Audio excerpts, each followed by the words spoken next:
వేరే మత విశ్వాసాలను అనుసరించేవారు రిజర్వేషన్ల కోసం తమను తాము హిందువులుగా పేర్కొనడంపై సుప్రీంకోర్టు తీవ్రంగా మండిపడింది.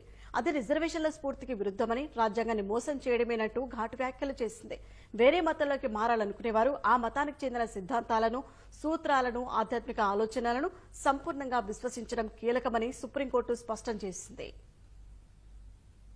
వేరే మత విశ్వాసాలను అనుసరిస్తూ కేవలం రిజర్వేషన్ల ప్రయోజనాలను పొందడానికే తమను తాము హిందువులుగా పేర్కొనడాన్ని సుప్రీంకోర్టు తప్పుపట్టింది. ఇది రాజ్యాంగాన్ని మోసం చేయడమేనని పేర్కొంది. క్రైస్తవ మతంలోకి మారిన ఓ మహిళకు షెడ్యూల్ కుల ధృవీకరణ పత్రాన్ని నిరాకరిస్తూ మద్రాస్ హైకోర్టు తీసుకున్న నిర్ణయాన్ని సుప్రీంకోర్టు సమర్థించింది. కేవలం ఉద్యోగ ప్రయోజనాల కోసం ఆ మహిళ తాను హిందువునని పేర్కొనడాన్ని justice Pankaj Mittal, justice R మహాదేవన్ల ధర్మాసనం 21 పేజీల తీర్పులో తప్పుపట్టింది. ఇంకో కీలక అంశాన్ని కూడా తీర్పులో ప్రస్తావించింది. వేరే మతంలోకి మారాలనుకునేవారు ఆ మతానికి చెందిన సిద్ధాంతాలను, సూత్రాలను, ఆధ్యాత్మిక ఆలోచనలను